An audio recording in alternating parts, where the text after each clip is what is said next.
This hour is brought to you by Jeremy Temple Law Office of Bloomington. Personal injury, criminal, business, whatever you need, Jeremy Temple Law Office will get you taken care of.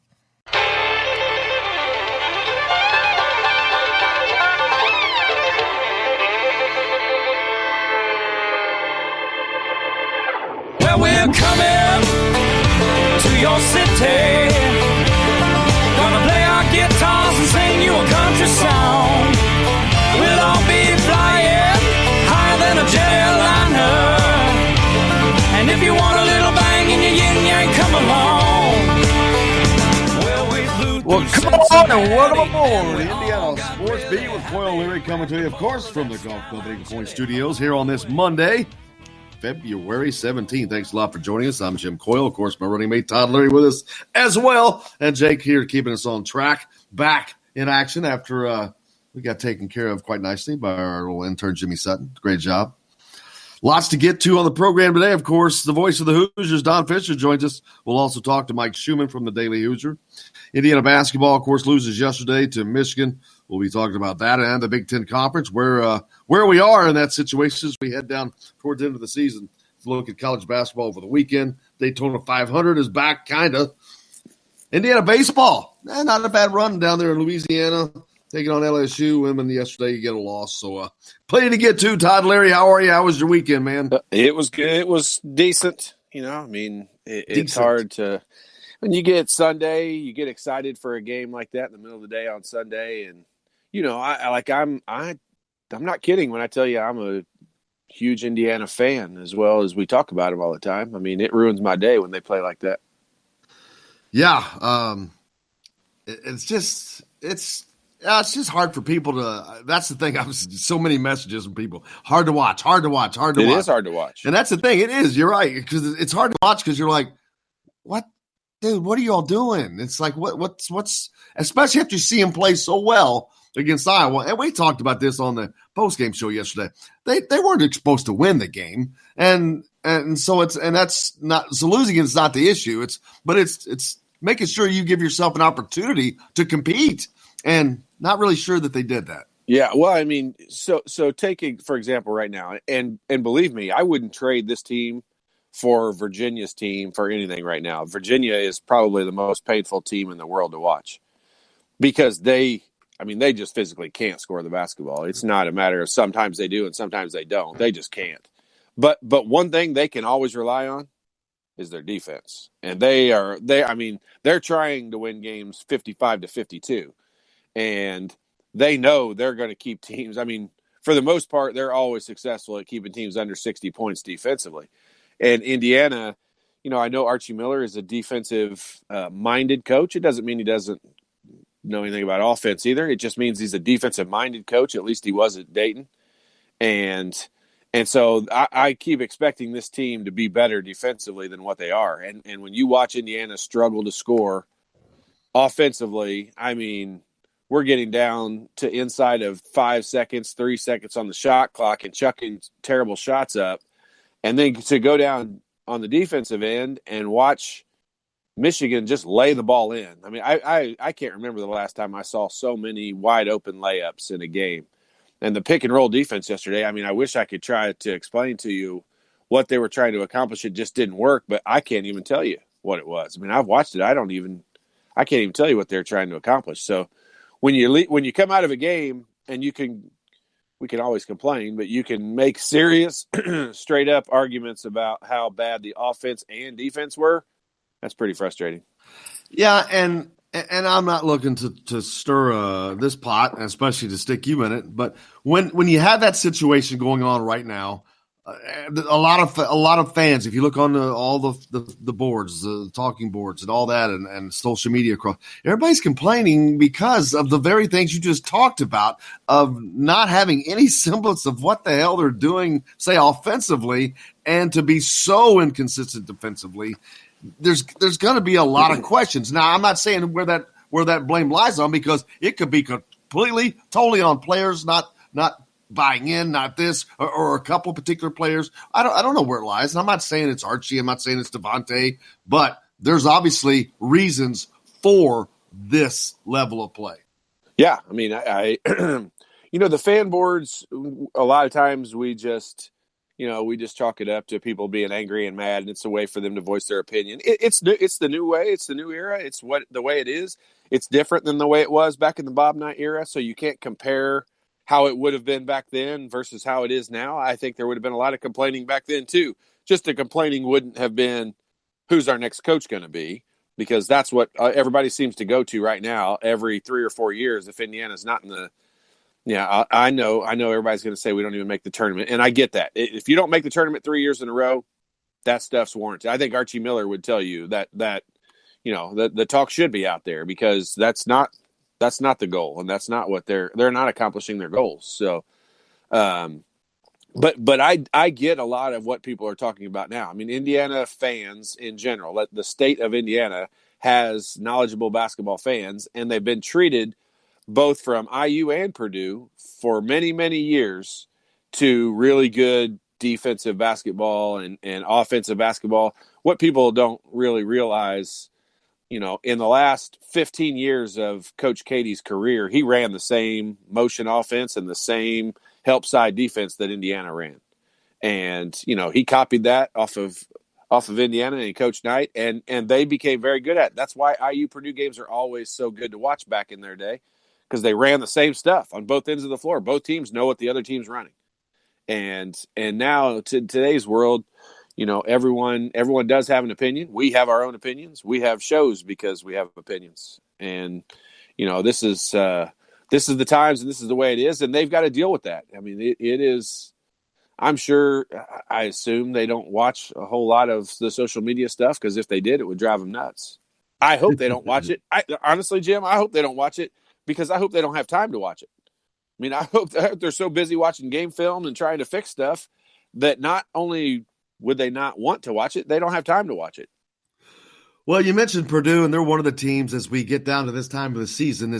We just start to at least have fun. You can at least start having fun with who's where and who's going where. They've been doing it all season long, but it's like pointless. It's pointless, and it is still pointless to a degree right now for about another week. Yeah, but you got an idea now at least, and Purdue, ironically, even though they just came into Bloomington and beat Indiana, I don't think they're going. Like I said before, and I'll say it again, I don't see them making the tournament this year. They lost yesterday to Ohio State, 68-52, and I think that really just put a death knell in there. They're 14-12 right now, 7-8 in the conference. I just don't see them having enough wins to get in.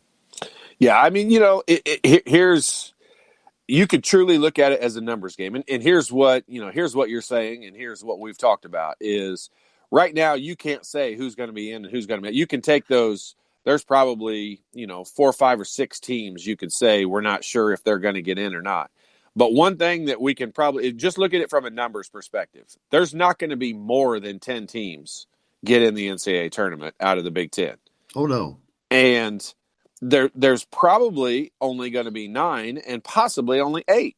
Depending on what happens in other conferences and other things around there. Yeah, and how the season ends. So if you go look at that and you just look at the numbers, forget what everybody's records and everything right now, and 4 teams are not going to make it. Well, I mean, you got to start at the bottom and look at those bottom 4 teams, and it's a fight between Minnesota, Indiana, Purdue, and Michigan, and Ohio State, and Wisconsin. I mean, all of those teams are all, we can say right now, we can't say who's going to be in, but we can pretty much say who's got to do what in order to get in. And I think in Indiana's case, it's got to be winning their home games. That gives them 3 more wins. That would give Indiana 19 wins. Hopefully they could get one in the Big Ten tournament to get them to 20 wins. That for sure gets them in. But if you look at – go ahead. I was going to say, as I look at the schedule, I think that they're going to have – unless they still road win – they're going to have to get a win in at least the first round of the Big Ten tournament to get to 20, because right now they sit at 16-9 with 3 home games left. Right. Their next game at Minnesota, obviously the best opportunity to steal a road game, but they haven't given us a lot of confidence that they can do that yet. Here's what's going to be so weird and interesting is what happens if Indiana finishes a game ahead of Purdue in the in the NCAA or in the Big Ten? What if Indiana has one more win, so they're ahead of Purdue in they're only a Big half Ten, game in the off final right Big now. Ten standings? But the one thing where you got to look at this and you're just like that's just crazy is when you go start to look at the net rankings. I mean, Purdue's going to finish way ahead of Indiana in the net. Everybody rankings. is. Everybody is. There are So teams. There are teams that won't make the tournament that will finish ahead of Indiana in the net rankings. Do you really think so? That's what I'm asking. Absolutely. Absolutely. It's going to happen. Yes. And it's going to look weird. And it just comes down with Purdue. They're high. They're already higher, but they don't have the wins. They're too close to 500 in their record. And the Indiana's just simply has a better record. Now, is that a product of playing that soft week schedule to start the year that a lot of people complained about? I don't know, but here's a big factor in it, and we talked about this at the time, and we thought it was going to affect seeding, but it might actually just affect whether they get in or not. But that Arkansas loss at home was a big deal. Those home losses are a big deal, especially to a non-quad one opponent, and that loss right there might the Purdue loss. But the Arkansas one at home is a bad one. You're right. The Purdue one at home is they're probably both the same. To be honest with you, yeah, they really are. You're probably right. But we can because Arkansas is a team that now I don't think they're going to make the tournament, and that's why that hurts because both of those teams that we're talking about, Purdue and Arkansas, come in win at Indiana. Neither of those teams make the tournament. That doesn't help you. When you go look at. Indiana's got some good quad one wins. So does Purdue. I mean, you're going to be able to. I love it when they do this towards the end of the year. But when they'll start to do the bracketology and they'll put the teams up on the board, and they'll put the question mark above what team it is, and you've got to try to figure out what team it is. Yeah. How many quad one wins they have, and the net right, ranking and all that. Right. Indiana will be all over that board because they'll have that net ranking. I mean, Indiana's 63rd right now in the net ranking. I mean, that's going to be hard to put him in. And here's the thing. I see them going 500 the rest of the season unless that's without them stealing a road win. They go 500 the rest of the way. I don't know that 500 helps them because none of those wins will be really good wins. It's going to be over Minnesota. But if they go 500, the wins are going to be over Minnesota and Wisconsin, which is going to bump them probably above them just a little bit. A little bit. Not in the net rankings, probably. But if you talk about definitely not in the net rankings.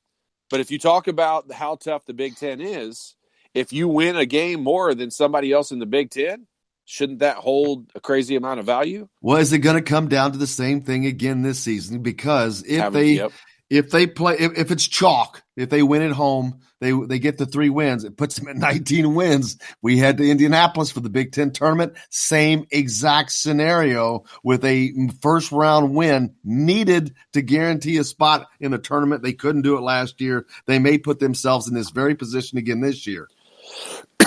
Yeah, excuse me. I mean, they have. I mean, if it ended today, which it's not fair to say if it ended today because Purdue has played one more game than these other teams. But between Wisconsin, Ohio State, Michigan, Purdue, Indiana, Minnesota, 2 of those teams are going to play on the first day. And I'll be honest with you, it might now Indiana would have to finish below these teams in the Big Ten in order to be in that circumstance. So I'm not sure that this argument makes a ton of sense, but it also might not hurt Indiana to play on that first day and get an extra win and be able to play Nebraska or Northwestern, assuming that they win. If they don't win that game, they don't deserve to play in the NCAA tournament anyway. But, I mean, I think they could be in the same position we thought they were in last year where they had to win one game in the Big Ten tournament to make the NCAA. I think Lunardi has them last 4 in right now. Yeah, right? I saw that yesterday. Last 4 in. So that means you have zero. But does that mean if you just win your home games that you should get in? Do you think? I mean, I know we can't say that for sure. I think that if they go 3-3, I think if they go 500, it leaves them exactly where they are at the moment. They don't go down, they don't go up. They're on life support as it is. barely hanging on to that Dayton slot. So I think that they would stay right there. But last four in doesn't necessarily mean you play in Dayton. Yeah, it does. You sure? Yeah, you'd be the last. He's picking them. He's picking him to play in the play-in game.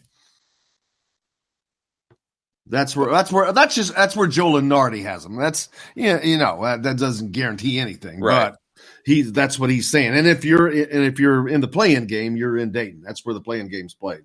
Yeah, but don't they have 2 16 games? How many games are there? Is it 4 games? Well, it's not a 16 game. They'd be playing in the play-in game. They'd be like an 11 seed. But there are 2 16 seeds. There are 4 16 seeds that also play. Yeah, those other small conference teams. Is it 2 or 4? That's what I'm asking. I think there are 4 games total. Is it just 2, games? Jake? Yeah, I think it's 4 because there's 68. Yeah, because it went from 64 to 68, so they just added the 4 teams, so it's 2 games. No, it'd be 4 games, wouldn't it? Well, I mean, it's two 16 playing games, and then it's 2 11 playing games. Yeah. Okay. So yeah, you're right. The bottom 4 would all be 11 seeds playing in that. I was just trying to look at something real quick. So they're already on, life support as it is, and they have, at the very minimum, they have to hold serve. But I think if they do hold serve, I think they get in. But you're on a razor sharp edge that has no margin for error. Why put yourself in that position? You can take this into your own hands and take care of it. You don't have to worry about it. Well, for sure, that's a given. If they can do that, if they can win all their home games and steal this game on Wednesday, I think this is their best chance at winning on Thursday. To be honest with you, they're not going to win at Illinois. They're not going to win at Illinois. That would be a shocking turn of events. Hey, man, we got a lot coming up here. Of course, the Fish, Don Fischer, the voice of the Hoosiers, with us here today, as is Mike Schumann from the Daily Hoosier. We got a lot to talk about. Daytona's back. Actually, they got to finish that today, Todd. They didn't get it in yesterday. Daytona. Make it down. Daytona. Yeehaw! We're back with more from the Golf Club at Eagle Point Studios, Indiana Sports Beat, with Quail Leary back right after this. Who's your Superman? Hey, little sister shotgun.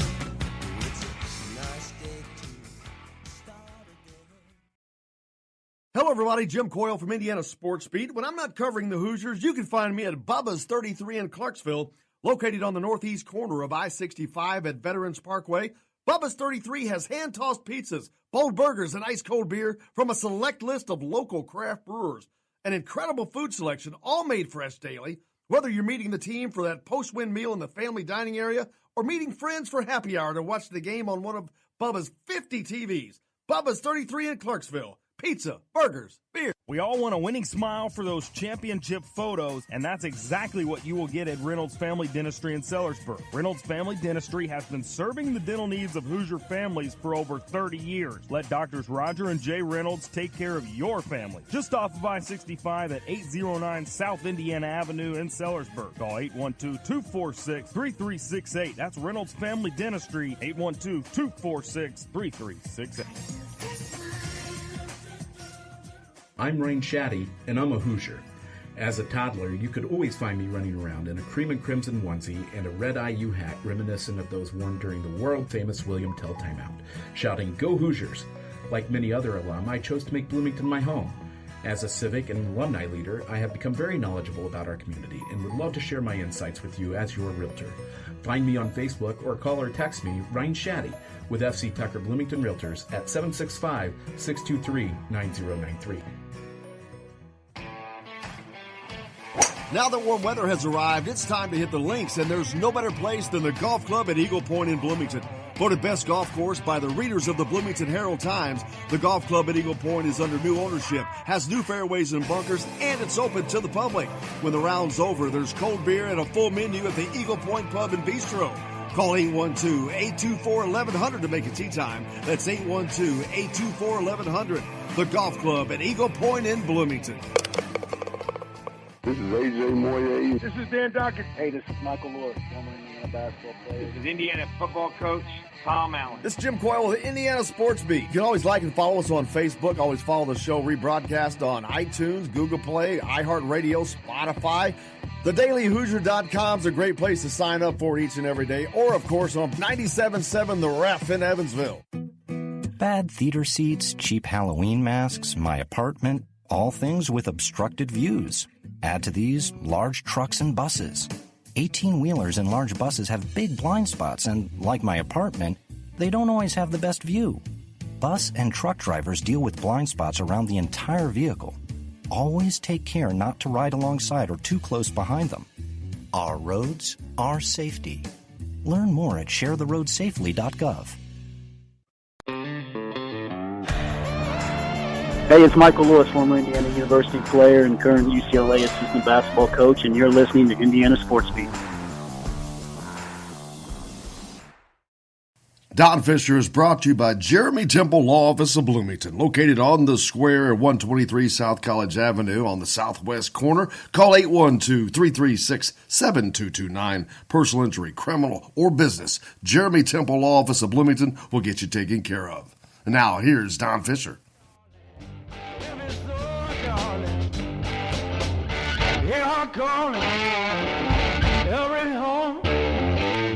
Welcome back to Indiana Sports Beat with Coyle Leary here on this Monday, February 17th. Cannot believe we're that far in, but cannot start it any better than with the voice of the Hoosiers, Don Fischer. Don, thank you so much for joining us, as always.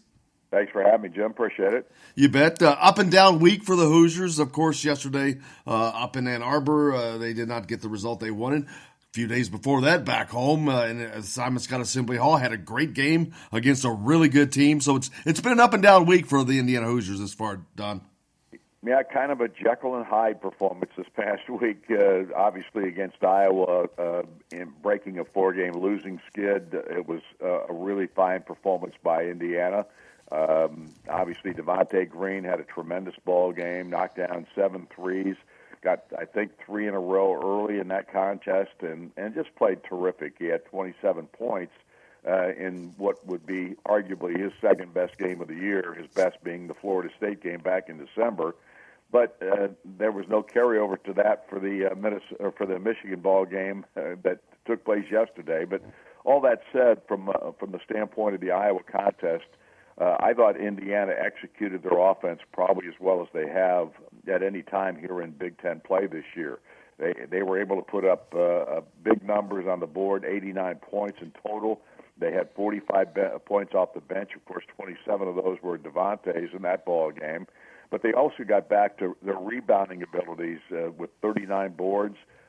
In this contest, 16 of those were offensive rebounds against a pretty good rebounding team in Iowa, and, of course, one of the best big men in the league in Luka Garza, because Garza obviously held his own from an offensive standpoint, but Indiana was able to control him on the rebounding aspect of it, held him to just 8 rebounds, which is a couple of rebounds under his average. And I thought, just from Indiana's perspective, offensively, they played as well as they have for some time.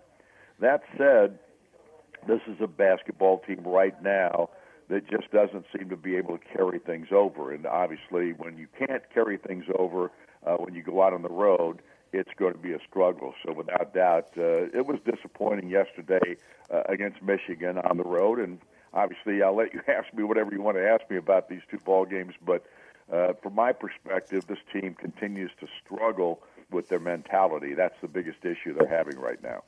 Yeah, I think, Don, against Iowa, I think fans got to see how good this team can be, how good that they are as far as ability goes. And if they put that together, how successful they could be against other teams. And then of course, yesterday we see what happened up in Ann Arbor, where I'm not sure exactly what happened, whether it was the effort or what happened. But 2 different, you hit the nail on the head with the Jekyll and Hyde, because they were 2 very distinctly different performances between those 2, where they hit shots, where they worked it inside. And then yesterday, of course, not the same story. Well, they had no answers in the first half. It seemed to me they just had no answer for what Michigan was trying to do offensively. And Michigan just basically had their way. They were getting layups and inside, and when they weren't getting layups, they were able to knock down a 3-pointer here and there.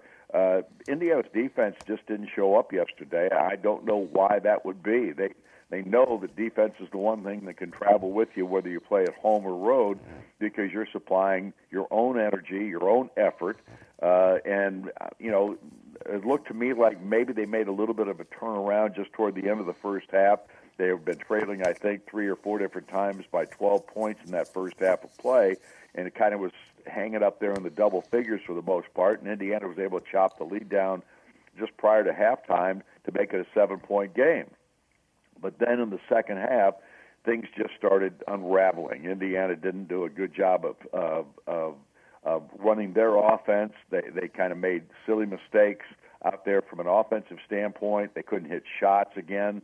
And then they couldn't get stops at the other end. And once that compounded itself, it just kind of steamrolled on them the rest of the way. And what happens is, Michigan puts 89 points on the scoreboard, the same number that Indiana put on the scoreboard against the Iowa Hawkeyes. So you give up 89 at one point when it looks like that you could play with this team, and they're just not doing a good job at the defensive end of the floor, especially when they go on the road. And unfortunately, that's where you've got to play your best defense. Yeah, and unfortunately that their next ball game is on the road as well, as they will travel to Minnesota. And as I look down the schedule, Don, there's only, 6 games left. 3 of those games are at home, and as they sit at 16-9, I know that 20 wins is not the absolute mark, but it's a mark that a lot of people look at. So right now they've got 3 home games, which means they're going to have to steal one on the road. And if any of the games you look at, this Minnesota game is probably the best opportunity for that to happen. Well, you're right, and they've got Minnesota twice. I mean, so they've got a team that they can beat, a team that's playing like they are playing. Minnesota gets beat yesterday.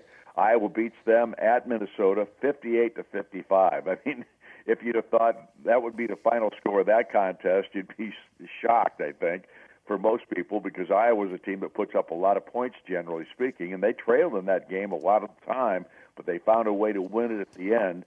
And Minnesota's got a big man, just like everybody else seems to have this year, that's tremendous in Oturu, and they're going to be a team to be reckoned with. And there's no question that Indiana is capable of beating them if they play up to their capability. But right now, they have got to find a way to generate their own energy, and their own effort level has got to be up there with everybody else's. They just cannot come out and go through the motions. And it looked like defensively yesterday that's what they were doing, and that to me is a real problem for this team. And I think from Archie Miller's perspective, I think that's probably what's bothering him the most as well, because he sounded deflated yesterday in the postgame. Yeah, I'd say at this time of the year, when you're in mid-February, so you're heading toward the end of the season, and you'd certainly hope that your team is trending upward and pointing in the right direction, doing all the things that you've been working on all season. And when you're suffering the same maladies this late in the season defensively, especially when you kind of hang your hat on that end, it's got to be awfully deflating for Archie Miller. Well, no question. And rebounding took a hit yesterday again. I mean, they got beat on the boards 37-21. I mean, that's supposed to be Indiana's strength. It's supposed to be what they hang their hat on, and they're not able to do it right now in that category. And that was part of the problem in the 4-game losing streak. They kind of lost their physical toughness and their ability to rebound, and the strength of this team, or at least that's been probably one of the signatures of this team that's been pretty much of a positive throughout much of the season, has been the ability to rebound the basketball. And certainly it was definitely Jekyll and Hyde this week. They were able to do it against Iowa. They were not able to do it against Michigan. And if Indiana's going to win at least 3 or 4 ball games here at the end of the season in the last 6 regular season contests, that's going to have to return as a constant strength for this basketball team. Yeah, and the season, the schedule, how it's laid out has been kind of weird, but it ends strongly. You had all those times of gaps where you'd go a week without a game, and now it's kind of straight on every couple of days for you guys, Don. You're back at it again against Minnesota on Wednesday, so you guys are right back at it. It's a lot of travel, so these guys got to stay focused and stay in what they're doing. Right, and right now I don't know what the mindset of this group is. That's the big problem right now. It's a mental scenario more than it is a physical scenario. I know they didn't practice much in the 2 games leading up, or the 2 days leading up to the Michigan ball game, simply because the Iowa game obviously took a lot of, that was a very physical game, and it took a lot out of them. I don't think it was physicality, though, that was a problem in this game against Michigan. I think it's a mindset problem, and I don't know where or how you fix that, because you don't know what buttons to push. That's the big problem with this ball club. Now, how about yesterday? You get Deron Davis scoring 18 points, a career high for him. He played 18 minutes and 54 seconds in this ball game, played the best basketball he's played in his career, probably, at least from a scoring standpoint. And obviously, Indiana couldn't win the ball game. Al Durham had one of his better games yesterday, too, but nobody else on the floor really was able to generate much offense or play the right way defensively. And that's just such a troubling scenario for this basketball team, having everybody on the right page against Iowa and then seemingly almost nobody on the same page against Michigan. That's got to be probably as difficult a scenario to deal with from a coaching perspective as you can imagine. Yeah, I can only imagine that. And I talked about your busy schedule. You're back at it, I think, tonight for the coaches show? Inside IU basketball with Archie Miller tonight at 7:05. It'll be interesting to hear what the coaches got to say after this kind of, like I said, Jekyll and Hyde performance this past week. Absolutely. Well, we'll certainly find out. Make sure you join him with Don Fischer there at the Holiday Inn. You can join him live if you wish, the Coach Archie Miller Show. But Don, I cannot thank you enough as always for joining us. Hope you have a great week and a great trip to Minnesota. Yeah, so do I. Well, it would be nice. Thanks, Jim. You betcha. There's the great Don Fischer, the voice of the Hoosiers, joining us here on Indiana Sports Beat with Coyle and Larry. We're back with more. And don't forget, Don Fischer is brought to you by the great Jeremy Temple Law Office of Bloomington, located right on the square on the southwest corner there. 123 South College Avenue is the address. But personal injury, criminal, or business, he handles it all. 812-336-7229. That's Jeremy Temple Law Office. Like I said, we're back with lots more Indiana Sports Beat with Coyle and Larry right here from the Golf Club Eagle Point Studios after this.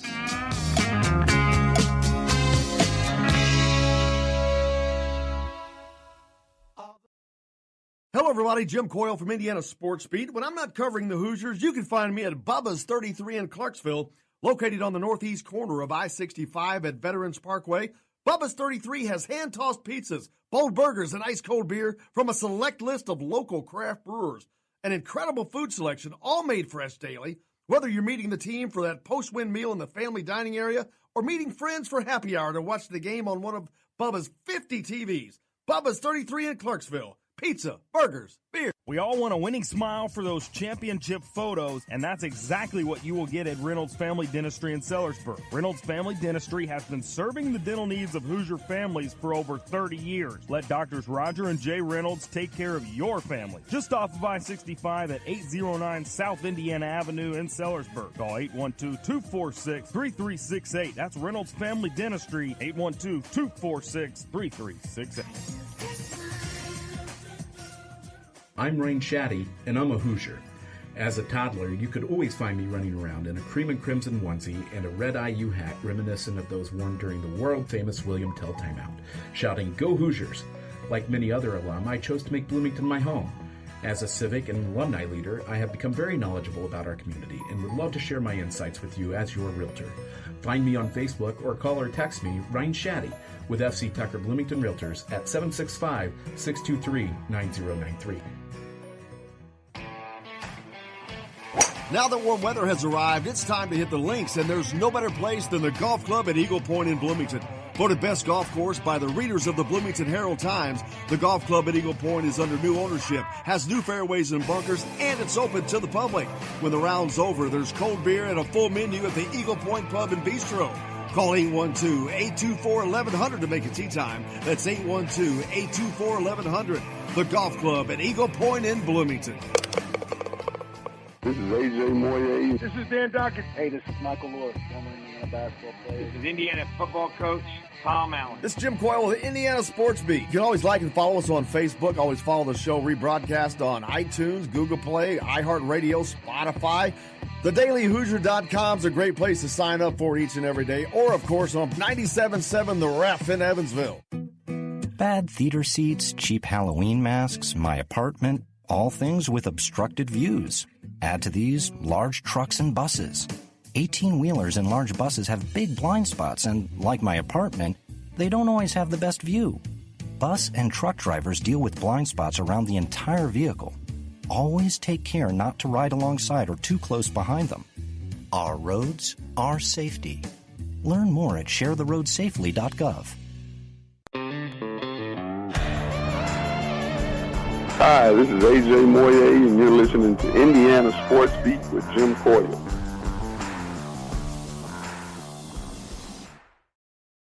For our team, it's not that you lose, it's how you lose. And we got completely dominated today, especially late, midway through the second half. You look at the rebounding total in the game. You look at their free throw attempts in the game, their assisted turnover. We had no answer for them defensively, and then couldn't compete long enough to find a way to hang in. Give them credit. Obviously, they're a very, very good team, especially now that they add Isaiah Livers back to the table. They're one of the best teams in the country. Very, very difficult to guard. The way they shoot it and the way they spread you out. But we had a lot of things go wrong today just in terms of our coverages. First half, we did a decent enough job to hang in there and actually got the first basket of the second half. But concentration level and the ability to play through mistakes, the ability to play through runs, is non-existent on the road. It's very disappointing at this stage of the season, in particular coming off a really hard-playing game for our team on Thursday. There's Archie Miller, Indiana basketball coach, talking about the results from Ann Arbor, Michigan yesterday, and the Indiana Hoosiers losing to Michigan. They've got another opportunity as they go back on the road, Todd Leary, this Wednesday. They head to Minnesota. Yeah. An opportunity. They play that team twice in like 3 weeks or even less maybe to end the season. They play them twice here in the last 6 games of the season. But this is a team that they need to sneak up and win, steal a win from on the road. Yeah, they do. And you know, Iowa just proved that it can be done. Iowa's got a depleted team right now, down to 6 scholarship players. But, you know, Iowa also has an identity, and they know what they're going in there to do. Now, you know, Fish was alluding to it in your interview with him, but, you know, that Iowa winning a game 58-55, I mean, obviously they adjusted and were able defensively to get some stops because Iowa is not a team that is known for its defense. And you know, if you'd have told me that score, I would have told you Minnesota was going to win. And they were without Luka Garza for a chunk of that because he only played 24 minutes or something. Right. Yeah. And obviously Frederick that got hurt in the Indiana game is out, I think, for the season, according to Coach McCaffrey. And so, you know, they were shorthanded and, you know, guys stepped up and made plays. And I don't know. It's just, if you look at Indiana and you look at the best Indiana has played throughout the season, you know, they are capable of going into Minnesota and winning. Now, if someone's not an Indiana fan and they want to nitpick and say what in the world would give you any inkling that this team is going to go on the road and win, I can't argue with them because there's they just can't. I mean, you just have to basically concede and say, yeah, you're right. I mean, it is true. I mean, I can argue all day that our team has the abilities to be able to do it. If they played it a certain way and, you know, executed a game plan, I do believe Indiana has the capability and has the tools and all that to go in, especially at Minnesota. I mean, Minnesota has two pretty good players. I mean, we got one really, really good player and one good guard. And, you know, Oturu is a difficult guard for Indiana. This is going to be interesting, Jim, because, you know, I've been on this side of the fence for a good portion of the season, but with Indiana playing 2 big guys, this is going to be a very hard game. There is no way in the world Joey Brunt can guard Daniel Oturu, like not even remotely close. So I don't know who he's going to guard in this lineup. So if they stick with the same starting lineup, I don't see any chance. But I'll tell you, I think Trace Jackson Davis will struggle. This is not an indictment against Joey Brunk. I mean, it's just simply a matchup situation. Oturu is a very difficult guy to defend. He can step out and make threes. He can make outside shots, and he can go back in, and he's as good at scoring inside as Luka Garza is. So I don't know. I don't know how Indiana's going to defend them. I swear to you, if Joey Brunk starts the game, I think Indiana ought to be in a 2-3 zone or a 3-2 zone or any kind of zone you want to name. They need to be in a zone if Joey Brunk's going to start the game. Now, Minnesota is not even fighting for their NCAA tournament life because they're out. They're out. They're 12-12. They've got no shot. But what they do have a shot at is the NIT, which you have to have a winning record to no, I think they may have changed that. But they're fighting for their end of their season life. Richard Pitino at some point is going to be fighting for his job. Oh, I don't think it's at some point. I think it's right now. I mean, so there's so many things that you're going against, Indiana's going against, but you talked about that Iowa team with only 6 scholarship players rising up, going on the road, getting a win.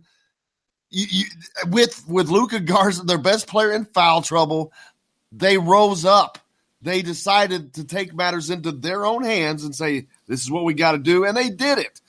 We have to see that from this Indiana team on Wednesday at Minnesota. Well, you're almost setting me up to just repeat exactly what Fish and Archie Miller said, in that, Jim, it's not physical. It's not a physical situation. It's a mental situation. And these guys, I mean, honestly, I wish it was physical, because I mean, you can tell a guy, hey, this is what you have to do.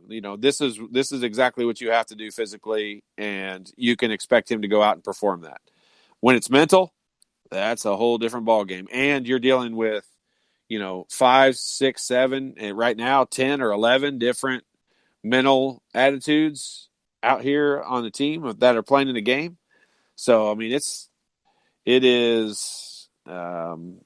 situation that this team really needs to find a way, and it's within themselves. Honestly, I don't know that Archie, not because it's Archie, I don't know that any coaching staff can be expected to, get it out of these guys at this point in the season. They've got to get it out of themselves. Some other games that happened over the weekend in the Big Ten, Purdue lost to Ohio State. We talked about that a little bit. Ohio State, one of those teams, man, they went through that big drop down. You kept saying there was something wrong with them. There was.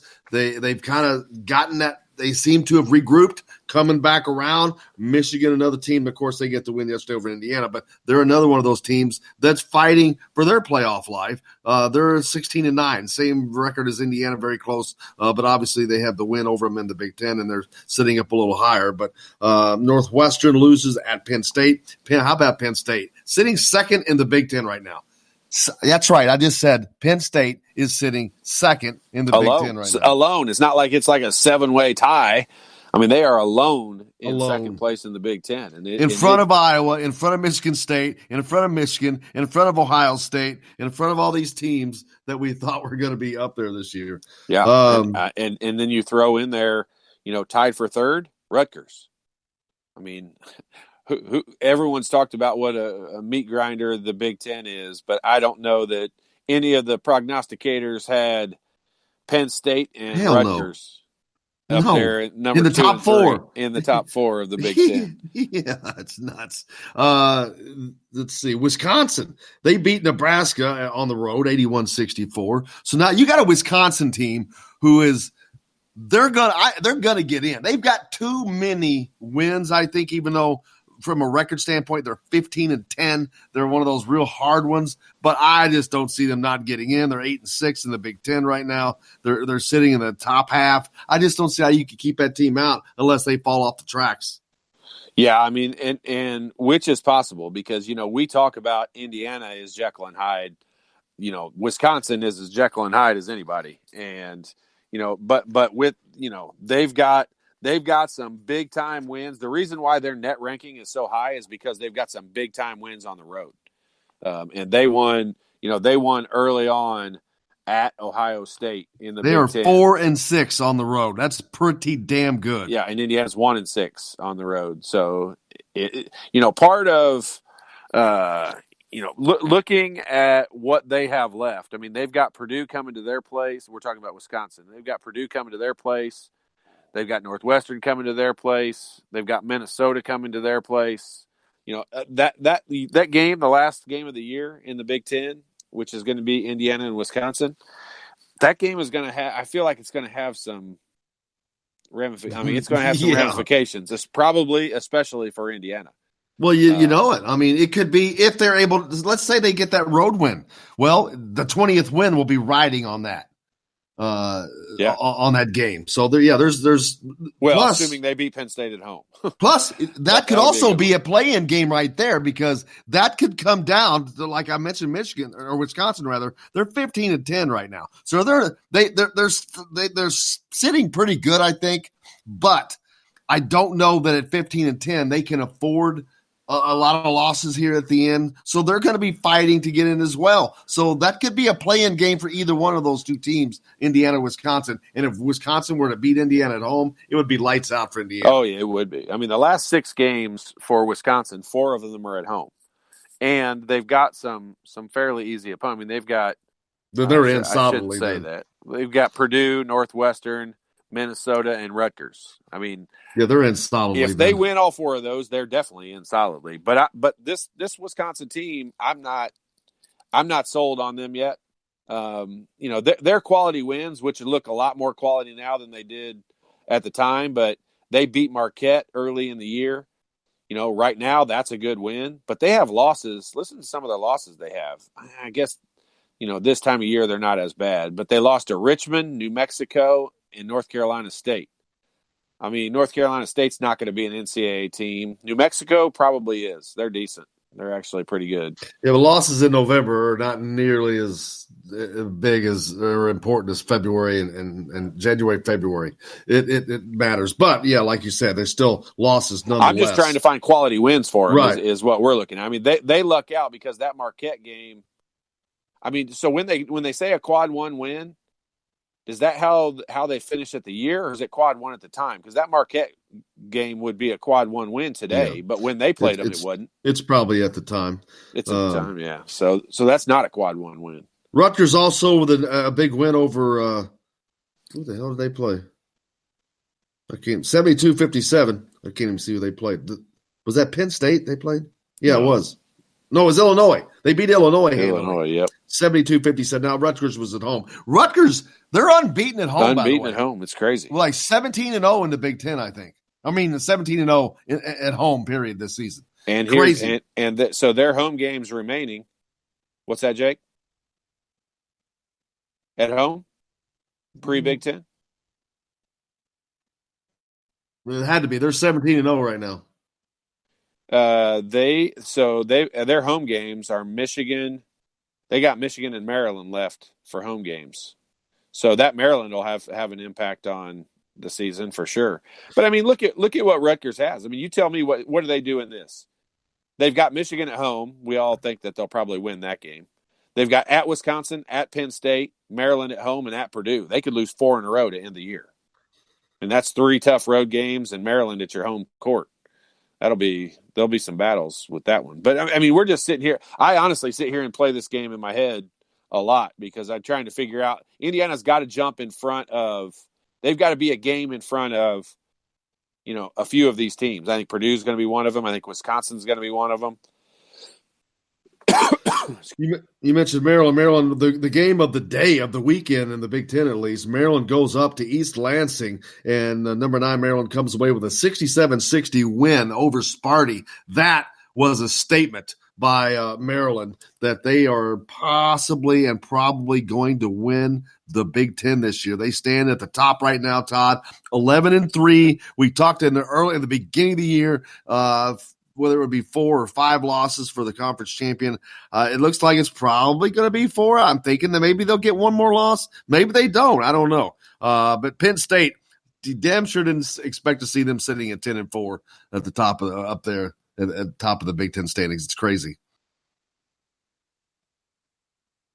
You're muted. Sorry about that. That's all right. Maryland still has to go to at Ohio State, at Minnesota, Michigan State at home, and at Rutgers. So, I mean, they'll definitely have one more loss. If they don't, then they obviously deserve it. But, you know, we all going into the season, everyone, I think, if you look at the talent level of Maryland, everyone picked them to be up there in the top 1, 2, or 3 of the Big Ten. They just didn't play very well. I mean, they were pretty bad. Well, they're one of those teams that had that dip as well, Yeah. but they came out of their dip a little sooner than everybody else did. Theirs was shorter lived.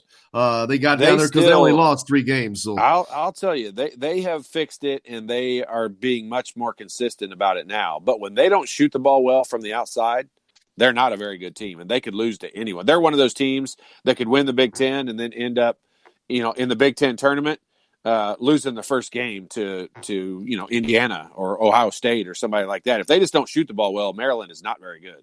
don't look at the standings. All right, I'm staring at you. Best. Who's the best team on the road in the Big Ten?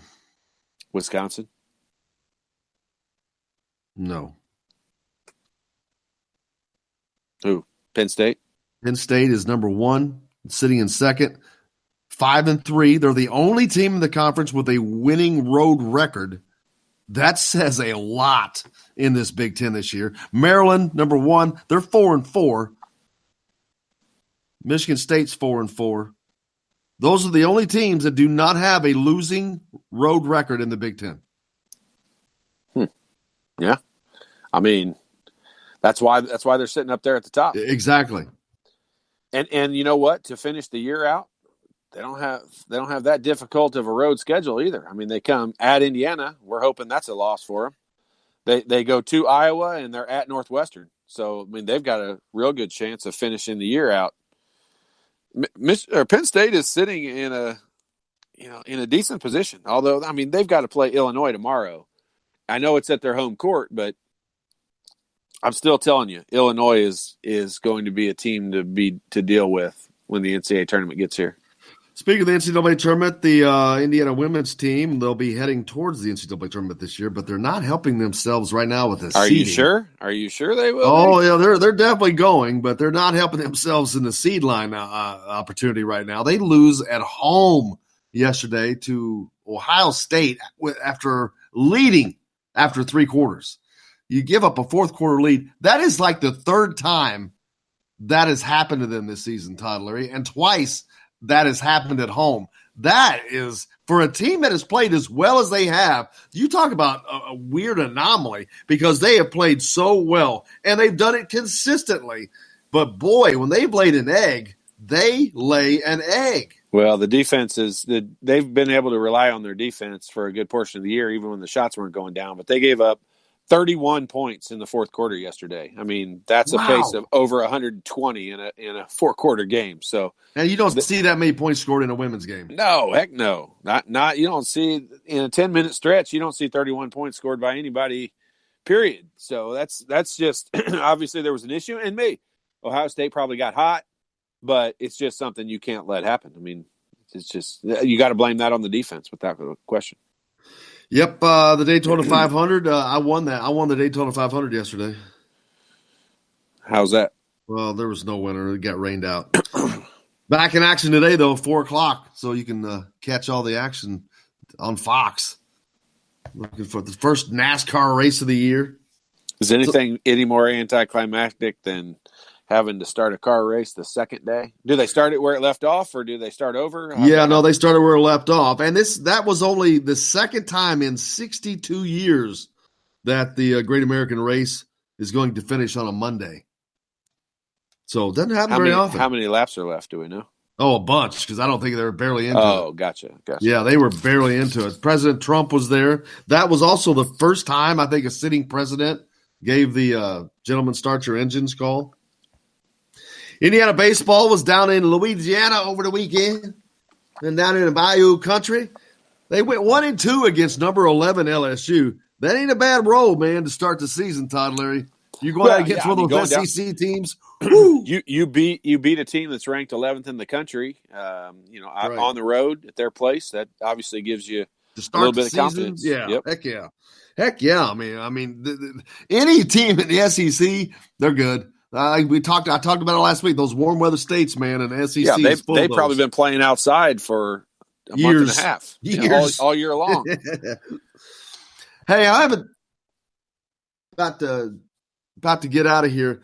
We'll talk about this in the next hour too. In Major League Baseball, the Astros, there's still a bunch of furor because of the sign stealing deal, and I think it's warranted because you got people like Pete Rose who are banished for life, and then you got guys who affected an entire World Series.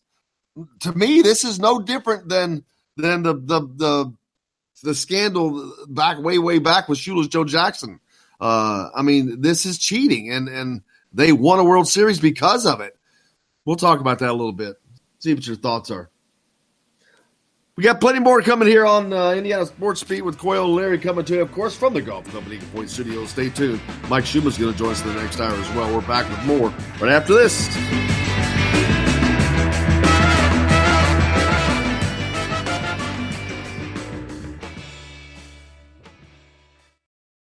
Hello, everybody. Jim Coyle from Indiana Sports Beat. When I'm not covering the Hoosiers, you can find me at Bubba's 33 in Clarksville, located on the northeast corner of I-65 at Veterans Parkway.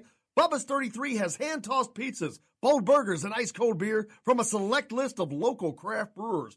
An incredible food selection, all made fresh daily. Whether you're meeting the team for that post-win meal in the family dining area or meeting friends for happy hour to watch the game on one of Bubba's 50 TVs. Bubba's 33 in Clarksville. Pizza, burgers, beer. We all want a winning smile for those championship photos, and that's exactly what you will get at Reynolds Family Dentistry in Sellersburg. Reynolds Family Dentistry has been serving the dental needs of Hoosier families for over 30 years. Let Doctors Roger and Jay Reynolds take care of your family. Just off of I-65 at 809 South Indiana Avenue in Sellersburg. Call 812-246-3368. That's Reynolds Family Dentistry, 812-246-3368. I'm Rain Shaddy, and I'm a Hoosier. As a toddler, you could always find me running around in a cream and crimson onesie and a red IU hat reminiscent of those worn during the world-famous William Tell timeout, shouting, "Go Hoosiers!" Like many other alum, I chose to make Bloomington my home. As a civic and alumni leader, I have become very knowledgeable about our community and would love to share my insights with you as your realtor. Find me on Facebook or call or text me, Ryan Shaddy, with FC Tucker Bloomington Realtors at 765-623-9093. Now that warm weather has arrived, it's time to hit the links, and there's no better place than the Golf Club at Eagle Point in Bloomington. Voted best golf course by the readers of the Bloomington Herald-Times, the Golf Club at Eagle Point is under new ownership, has new fairways and bunkers, and it's open to the public. When the round's over, there's cold beer and a full menu at the Eagle Point Pub and Bistro. Call 812-824-1100 to make a tee time. That's 812-824-1100. The Golf Club at Eagle Point in Bloomington. This is AJ Moye. This is Dan Dockett. Hey, this is Michael Lewis, former Indiana basketball player. This is Indiana football coach Tom Allen. This is Jim Coyle with the Indiana Sports Beat. You can always like and follow us on Facebook. Always follow the show rebroadcast on iTunes, Google Play, iHeartRadio, Spotify. TheDailyHoosier.com is a great place to sign up for each and every day. Or, of course, on 97.7 The Ref in Evansville.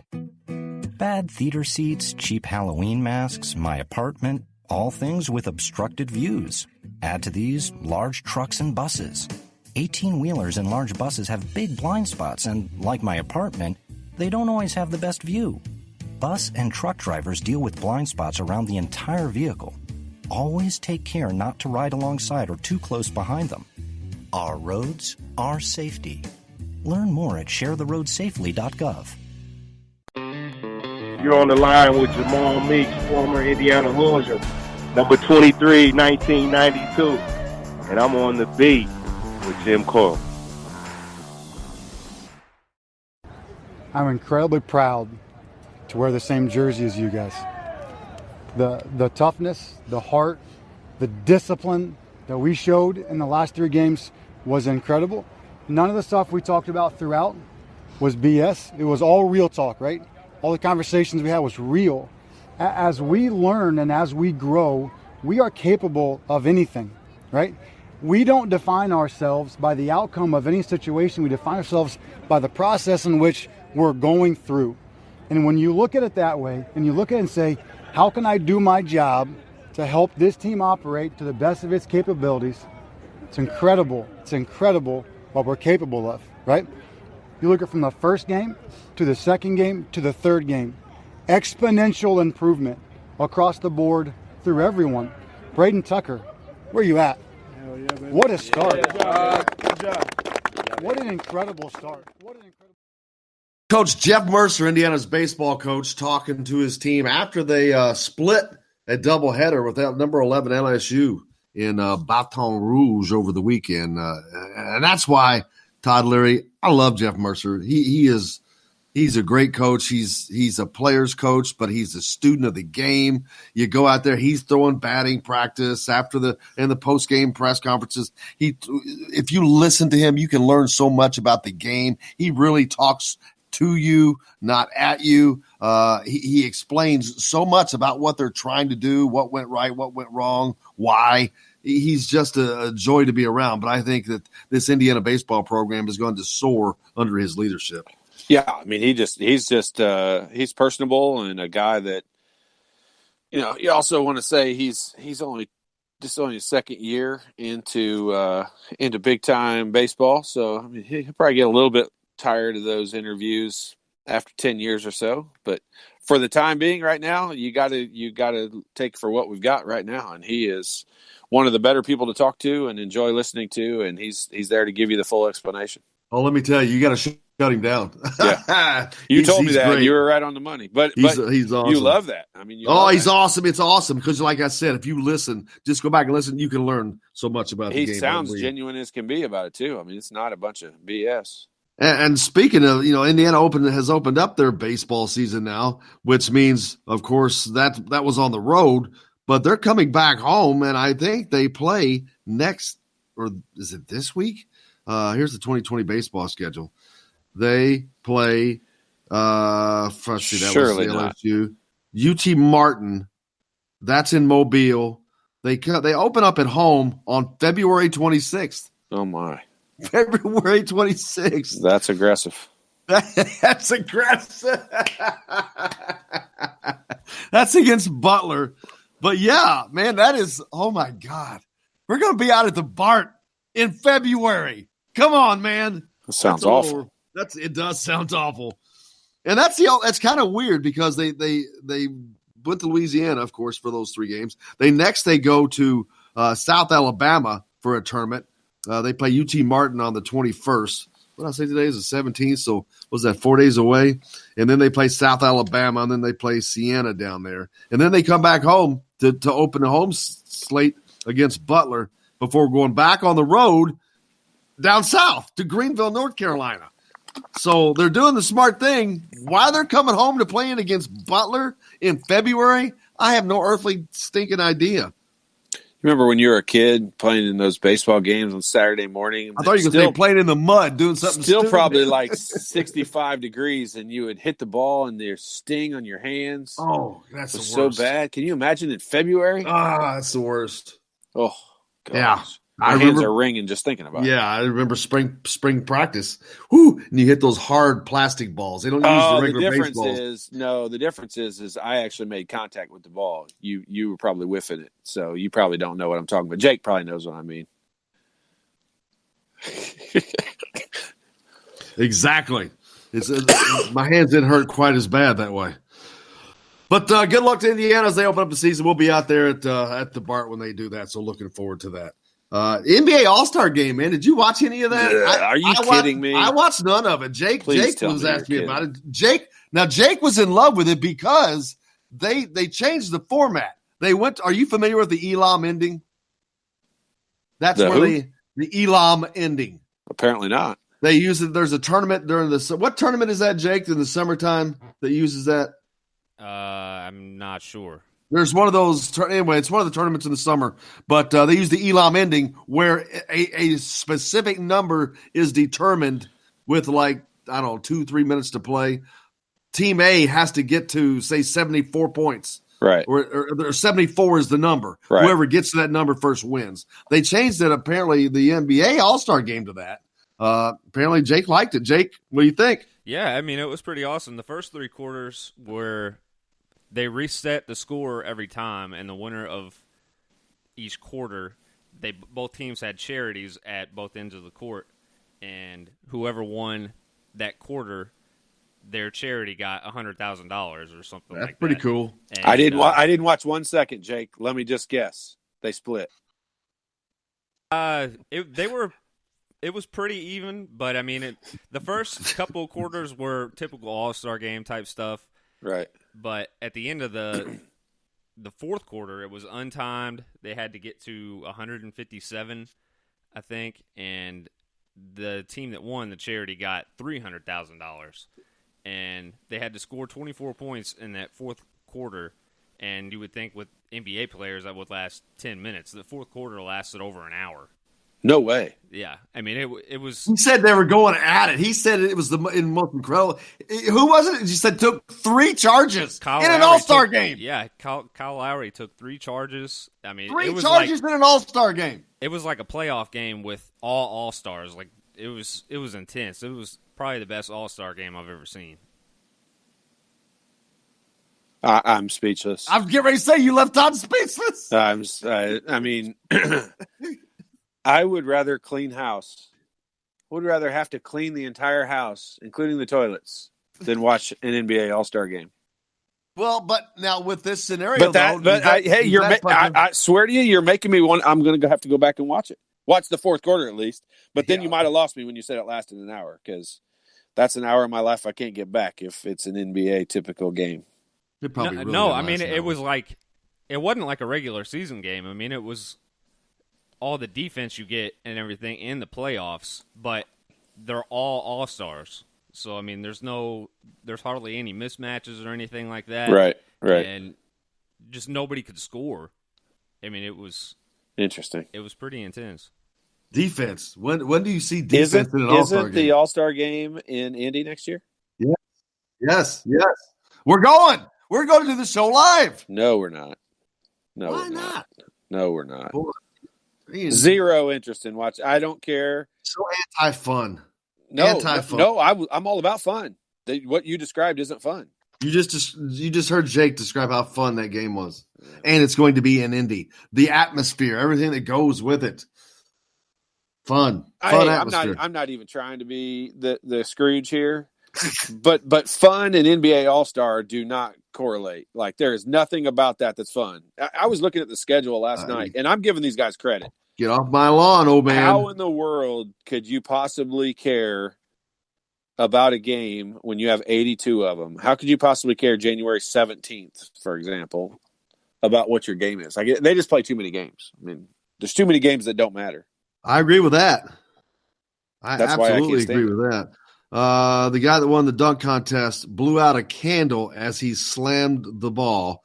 That's in from Tim. He says he forgot. Oh, yeah, there's a cupcake on top of the back of the rim. There's a cupcake with a candle on it. He blew the candle out. That happened like 10 years ago. That didn't happen this year. It was just his birthday. Now, why are you sending that to me, Tim? He did say that I said earlier about President Trump being there. He said 3 presidents have given the command to start the engines for the Daytona 500, Ronald Reagan 84 and George Bush in 2004. So there were 2 others. But, yeah, that's kind of cool. I can't see who that is on that picture, but he didn't say who it was. But that's kind of cool. It's unique. I mean, how many different things can you do in a freaking dunk contest in this day and age, Todd? Let me guess. Hey, I didn't see it. Let me guess. They jumped over somebody. He jumped over Taco. Taco Fall.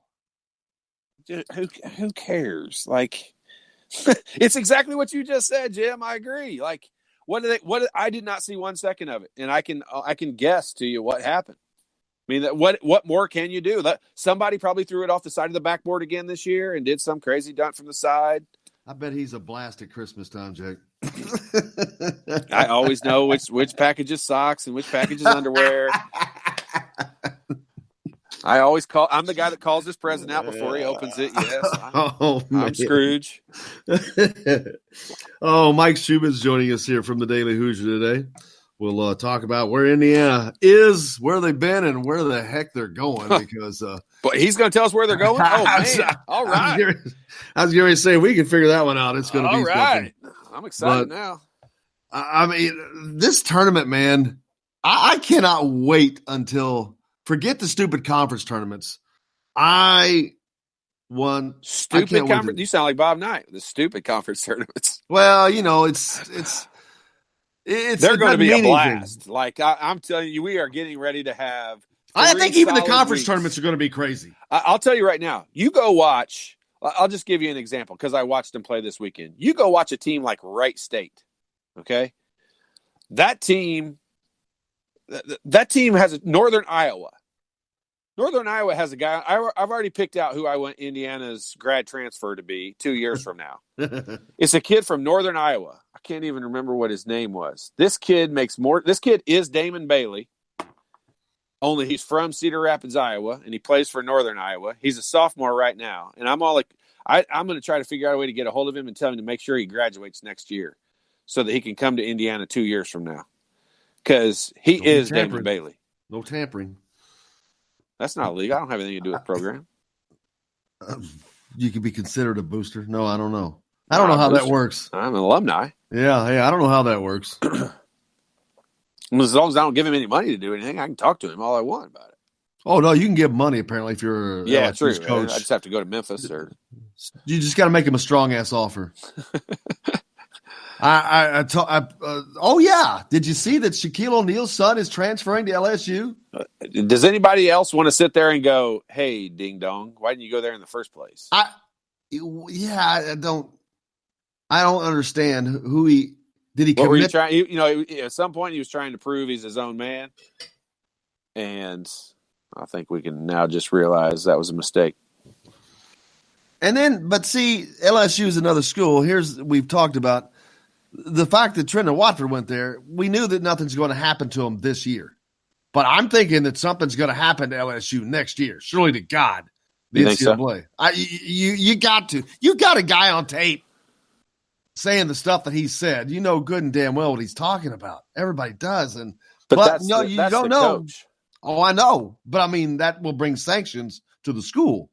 But we're talking about the NCAA here. So A.J. Green, 6'4", 174 pounds from Northern Iowa men's basketball. That's who we need as grad transfer in 2 years. Plus, we got to like his name. His name's A.J. Green. Can't have enough AJs. He's legit. I'm telling you. But, I mean, my point in all of that, you watch Northern Iowa play. You watch Wright State. Watch some teams like that play. These conference tournaments are going to be a grind. And Indiana fans, I'm telling you, you need to watch every one of them. And you need to root for the number one seed to win every single one of them. Because if you've got Steelers. Wright State's going to get in the tournament. Northern Iowa's going to get in the tournament, whether they win their thing or not. So you need them to win their tournament, and it's going to be a grind. Another thing that kind of led last year, Indiana was dealing with this very same thing last year too. Yep. So, and you can count on it happening. It's going to happen. And of all years, yes, of all years, this is the year it's going to happen. We got lots more coming up here. Mike Schumann from the Daily Hoosier is going to join us next. You're listening to Indiana Sports Beat with Coyle Leary coming to you from the Golf Club at Eagle Point Studios. We're back with more right after this.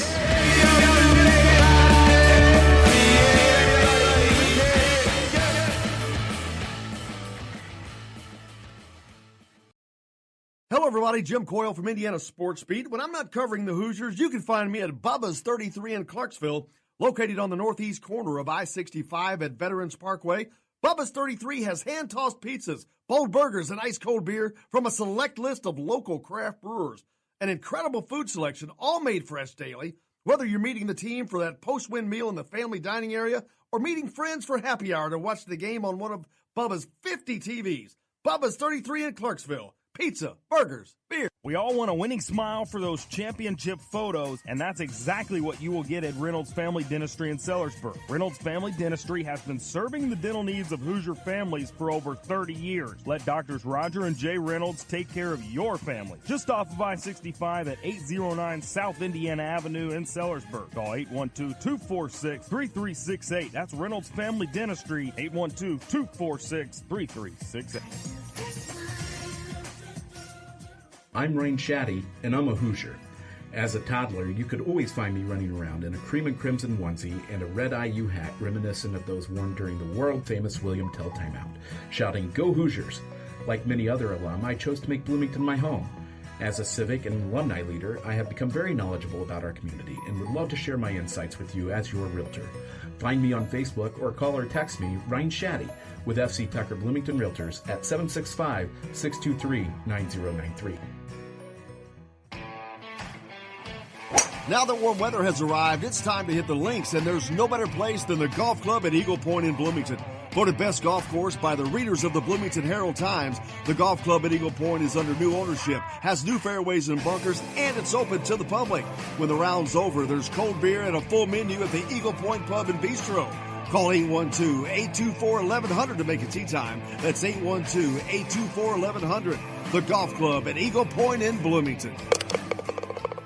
This is AJ Moye. This is Dan Dockett. Hey, this is Michael Lewis, former Indiana basketball player. This is Indiana football coach Tom Allen. This is Jim Coyle with the Indiana Sports Beat. You can always like and follow us on Facebook. Always follow the show rebroadcast on iTunes, Google Play, iHeartRadio, Spotify.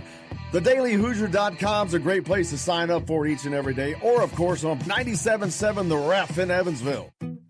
Bad theater seats, cheap Halloween masks, my apartment, all things with obstructed views. Add to these large trucks and buses. 18-wheelers and large buses have big blind spots, and like my apartment, they don't always have the best view. Bus and truck drivers deal with blind spots around the entire vehicle. Always take care not to ride alongside or too close behind them. Our roads, our safety. Learn more at sharetheroadsafely.gov. Hey, it's Michael Lewis, former Indiana University player and current UCLA assistant basketball coach, and you're listening to Indiana Sports Beat.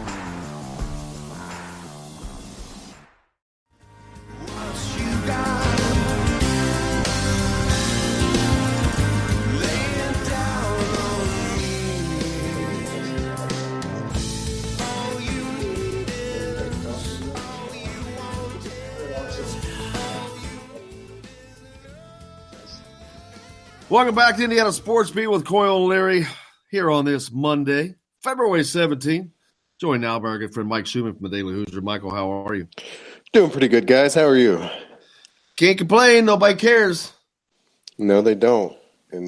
But you can't complain about what's going on with Indiana right now, can't you? Well, We're going to whether we can or can't. Yeah, I was going to say, we can complain all we want. That's not going to do any good either. Saw that yesterday as they traveled to Ann Arbor and come back home with a loss. But, I mean, we talked about this yesterday on the postgame show, me and Todd. I mean, that's a game that we expected Indiana to lose, and not just because of you're playing a good team on the road, so you're not expected to win, and they didn't. But it's how the game transpired. They got their butts kicked. I mean, they just got their butts kicked in every shape or form. Yeah, a lot of people are frustrated with some of the things Archie's saying right now, but I think everyone can agree with what he said after the game, and it's basically what you just said. It's it's not the fact that you lost; it's how you lose, and it's to me that game was so much like the loss at Ohio State and the loss at Maryland and the loss at Wisconsin. They got that deer in the headlights look at different points in each of those games, but at some point in each of those games, they just got completely steamrolled for no apparent reason. I mean, it's really strange to me how they can hang in these games and then just seemingly out of nowhere, it just their effort level just vanishes. And yesterday, to me, what stood out more than anything was just their inability to defend on the ball.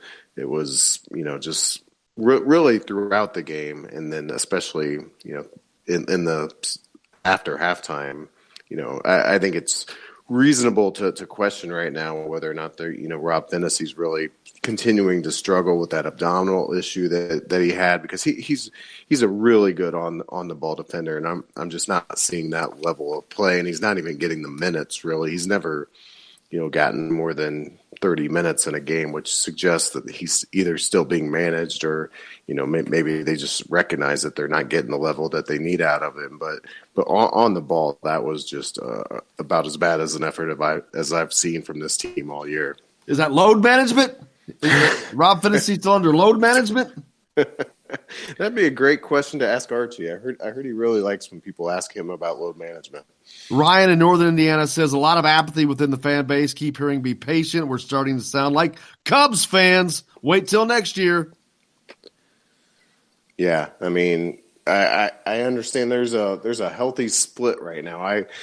I saw, the news came out about Beeline yesterday, and I saw a lot of fans rush to Twitter and say how Indiana should run out and hire Beeline. And I reminded people that, hey, look, Beeline was 46-53 after his first 3 years at Michigan. So how patient would you have been with that? And people are trying to rationalize even that, which to me is really hard to argue with. But how old is Beeline? I heard he was 67. I haven't confirmed that. But Yeah, I mean, so at best you're looking at that just doesn't make any sense. Like that's right. When people say stuff like that, because he did a good job with what he had at Michigan, and they overachieved for a couple of years. They also underachieved for a few years. So I just people, I'm one of those. I fall into the school of, if I'm going to say something, I feel like I should be able to back it up, and I'm willing to listen to other people's perspective on it. But when people just start randomly throwing out, I can't understand how people don't look at this and want to look at the long term and want to deal with the long term. And if you change coaches every 3 or 4 or 5 years, you're never going to be any good. There isn't one school across the country that consistently has changed coaches that has performed at a high level. Butler's probably as big an example of that. And we all talk about all the time how lucky they are, and it's an anomaly, and it just doesn't happen very often. So I just don't understand why people go down that road all the time.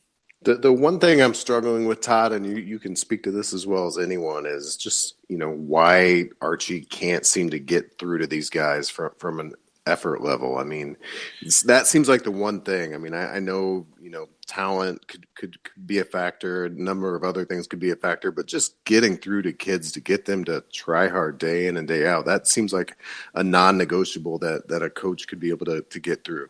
Yeah, and I'm going to say, when I make this statement, I'm not talking about any particular player or players, but that's why, and I want fans to understand this. I really want the Indiana fan base, if they don't listen to anything I say other than this, I'm fine with that.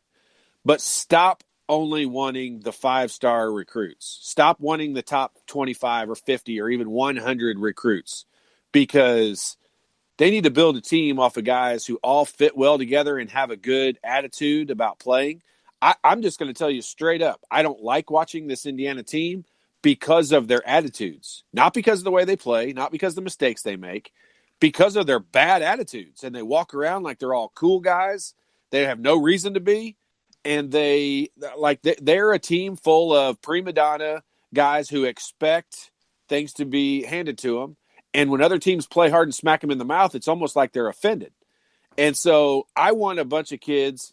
I will take losses if I've got kids that I feel like are out there trying as hard as they can and playing hard and giving everything they've got. And I would have no problem standing in front of this team right now and every player on this team and telling them, I don't think that they are playing as hard as they can play. And I don't think they're playing with the total mentality of, what do I have to do to help my team win?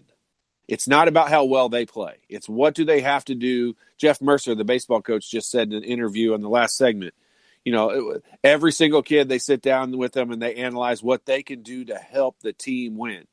And this team right here, I feel like it's a bunch of guys like Justin Smith wants. I should not have said anyone's name because I don't want to single anyone out. But I feel like we have guys that are so worried about themselves playing well, and they feel like if they play well, that'll help the team win. And that's not the case. That's not the way it is. If they're all not playing together, it's not going to work. Mike, I said something last week that, Tom Allen can come across, and he would be the first one to, I think, admit this and say this, but he could come across a little hokey with the words of the week, grit and the LEO. But I promise you, that team is all on the same page. And if that basketball team had a little bit of that, I don't know how well they could go a lot farther. And there's no telling how well they could play together if they had a little bit of that. Yeah, I mean, I can definitely see that point. I think there's definitely an element of this basketball team that just does not seem bought in, and I think that's what Todd's saying. I think it's what you're saying, and what's interesting, Todd, is a lot of these guys really aren't 5 stars either. Right. Yeah. No, you're right. Outside of Trace, I mean, these are kids that are, 4-star, 3-star, outside the top 100, guys that you would think would be just, rolling up their sleeves and getting to work. Right.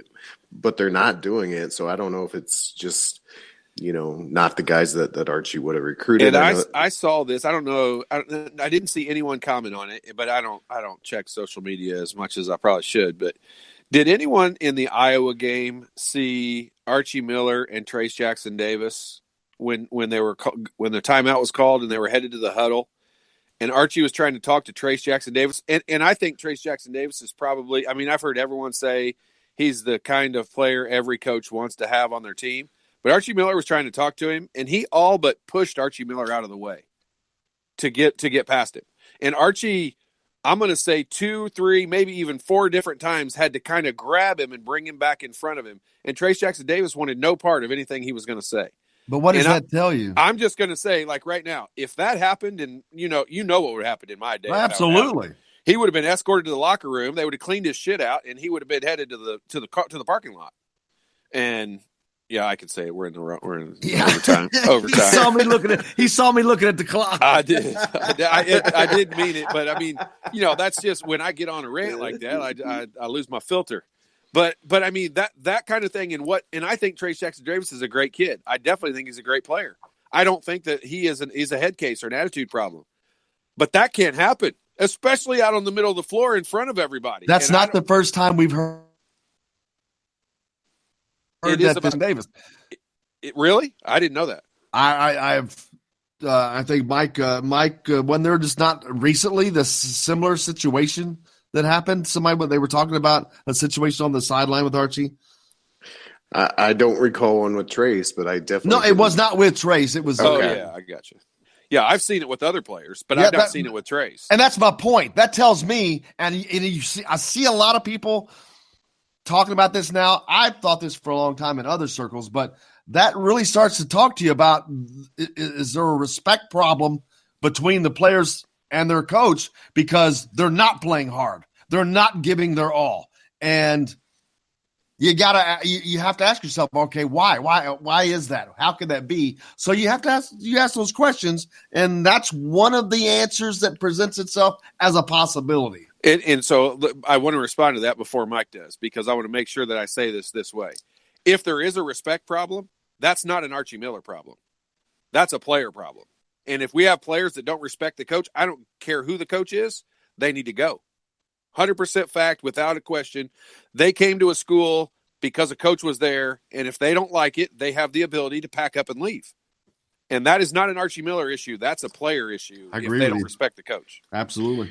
Well, I guess I'll play devil's advocate on that a little bit because, how many times have we heard Archie say that, things need to change with this rotation. We're going to have to cut guys out if they're not going to give the effort. I mean, it's we're going to be an up-tempo team. 4 or 5 times this year, we've heard him kind of make those innuendos at press conferences, but we've not really seen anything change either with the rotation or with the effort level with guys. So you in my opinion, you do have to put some of it on him. I mean, I know this is grossly oversimplifying, but it's just like, with your kids, if you keep making idle threats and don't back it up, it goes back. We talked about this, Mike. I mean, I started, it's kind of funny, but I'm like, it's the 1, 2, 2.5, 2 3/4. Right. Yeah, no, I agree with both of you 100% on that. And Jim, you and I talked about this on the postgame show last night that, Archie told us a week ago, after that Purdue loss that there was going to be some changes. And then in Iowa, they kind of got off to a good start. I really felt like we were going to see some different lineups. I really thought we were going to see some guys we haven't seen on the floor before, if nothing else other than just to prove a point. But things started going so well, I guess we give them a free pass because things were going better. But then when you look at a game like what they had at Michigan, it's almost like he forgot what he said a week before that, because I would have rattled that whole lineup But see, it's not just that. Like Mike has pointed out, there's been multiple things that we can go all the way back to Evansville. How they're going to be this up-tempo team, and we're going to see this type of team. Right. Never manifested itself. Then it's the next change. Then you start talking about rotations. Then there's no change. Then there's talk about lineups. Then there's no change, and it's just all this stuff, and there's never any change. He talks a lot of stuff, but he sure doesn't ever seem to follow through with it. And that is just – I'm not making that stuff up. That's just laid out there for the world to see. Yeah, and the couple of interesting things about that. One, I think we all kind of thought in the back of our minds that, hey, he's really talking about Devontae Green here with some of this talk. And the two times that's been the case, going into the home game against Ohio State and going into the home game against Iowa, I think those ended up being two of Green's best games that he's had. So it's almost like Jim, Devontae responds to that 1-2. if he knows it's all on the line and he's going to get benched, I think right. Something clicks with him, or maybe not. Maybe he's just that inconsistent. I don't know. But the other thing is, Miller made similar comments again yesterday after the game. I don't know if you guys picked it up, but he said, this is not one where you say flush it and we just go on to the next one. That this one's really disappointing. Okay, well, what does that mean? Right. What are you going to do between now and another road trip to Minnesota here in a couple of days? I was thinking this earlier. Archie's very good at telling everybody what went wrong. But the problem is everybody can see what went wrong, but he's not telling why and what's going to be done to fix it. And if he does, there's never any follow through. That's the problem. If he does ever give a reason, well, we got to do this. Well, he doesn't do that. And that's a problem. We know what's wrong. We can see, everybody can see that. Everyone can see that there's no offense with this team. Everyone can see that they're unbelievably inconsistent and can just disappear defensively. But here's a situation that I think they've created for themselves, and they've kind of backed themselves into this position. But early in the year would have been the time for them to be able to do a bunch of major rotation changes and prove he's willing to put guys on the bench. And I don't just mean Devontae. I mean put Justin Smith on the bench and put Joey Brunk on the bench. But right now, Jim, you and I talked about this earlier. There's no margin of error. Like there's no more abilities to lose a home game. They're going to have to beat almost a top 10 ranked team when Penn State gets here next weekend. There's no more margin for error. So now he's almost backed himself into the corner where he can't try Cooper Bybee. I'm just throwing Cooper's name out there, but he can't try somebody different or a different lineup or something else. Because I don't know what other lineups he would try besides Cooper Bybee, other than just changing the style of play. And that would mean not playing Joey Brunk. They've got to play a faster paced style of basketball in order for them to be successful, in my opinion, and try to outscore some teams. Because defensively, they obviously can't stop anybody right now. And with Joey Brunk on the floor, you cannot play an up-tempo style of basketball. No one's going to convince me of that. And Joey Brunk didn't play a whole lot when he was at Butler, let alone coming here to Indiana playing in the Big Ten. So I don't understand why we think Joey Brunk is the answer. He's not to me. He'd be a great role player to come in off the bench and sub and come in. And if he gets hot and makes some jump shots and all that, great. But the real difficulty, I think, is now the back is so much against the wall. They can't, if he puts Cooper Bybee in right now and it backfires and it doesn't work and everybody shuts down as opposed to rallying and trying to fight for playing time, then it's another season lost. And right now they're still probably in the NCAA tournament. If they have a letdown right now, back in the Arkansas game would have been the time to try this. Yeah, it's almost too late.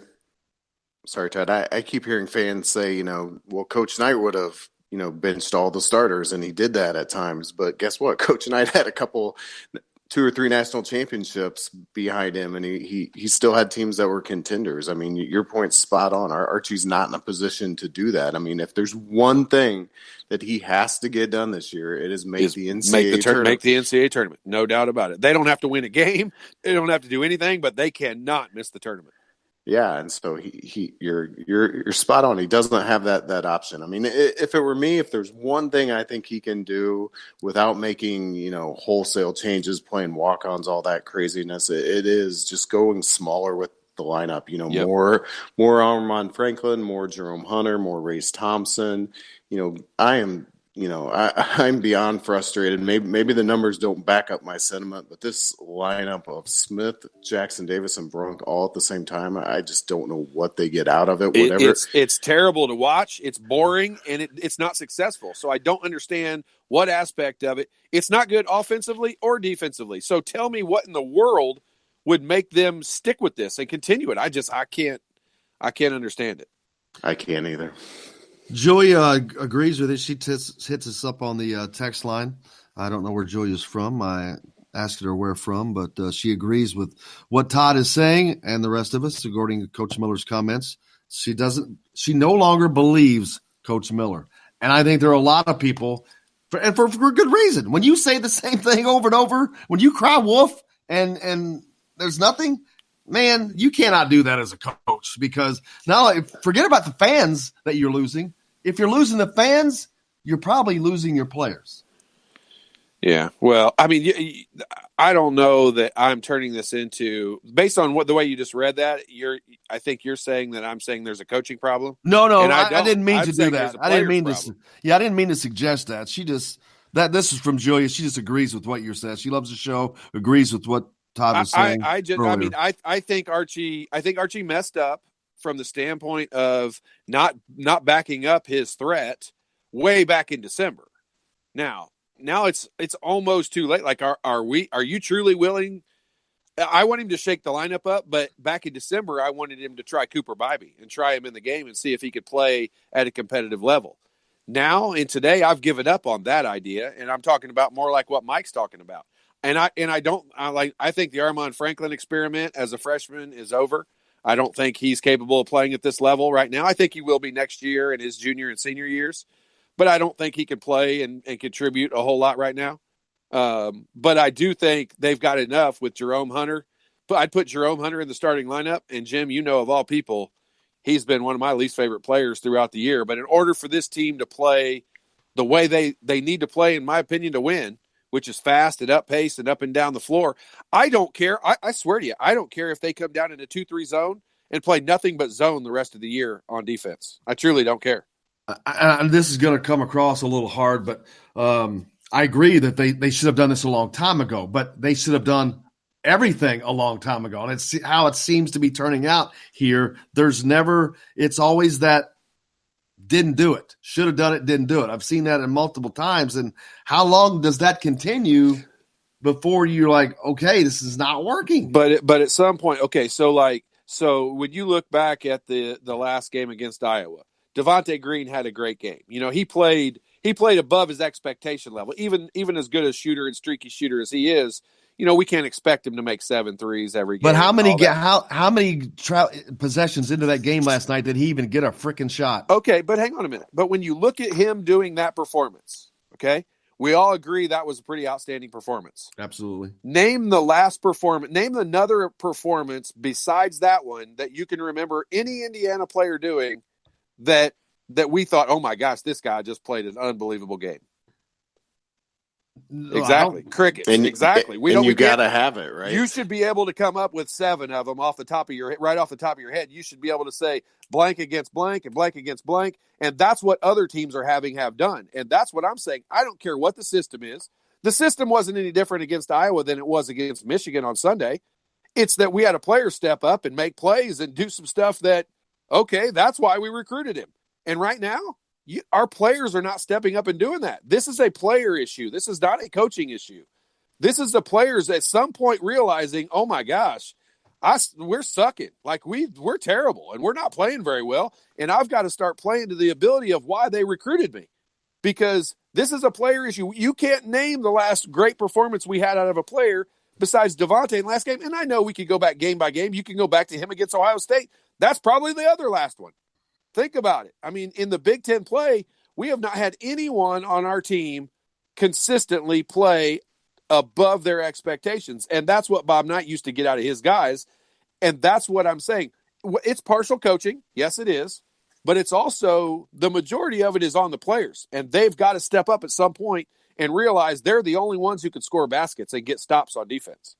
Yeah, no, the only thing you said partial coaching, and I nodded my head, Todd, because I don't think you can completely absolve Archie with this. Agree. Totally agree. I think if you do some of the things we're talking about, play more dynamic players and more dynamic lineups, you'll give guys like Devontae, like others, like Rob, like Hunter, more space to operate, more potential. When you got Brunk and Smith and Jackson Davis, it's real easy to just crowd the paint and not really create opportunities for anybody to have that kind of step out game that you're talking about. So that to me it's a combination, but I do agree that the players are not playing to their potential whatsoever. Mike, what you got for the folks to read on the dailyhoosier.com? Well, interestingly enough, I'm trying to go back and find all of these comments that Archie has made in the past and highlight the fact that, look, we've been talking about changes here for a long time that haven't really come to surface. I can count off the top of my head at least 4 times he said, including yesterday, that things need to change, but nothing really has. And I think it's time to hold some people accountable for that. Absolutely. We'll look forward to it. TheDailyHoosier.com and Mike Schumann, brother, thank you for joining us as always. We appreciate you. Thanks, gentlemen. See you, bud. Mike Schumann from the Daily Hoosier joining us here on Indiana Sports Beat with Coyle Leary. We got a little more to go before we finish up the show. We're back to the Golf Club at Eagle Point Studios right after this.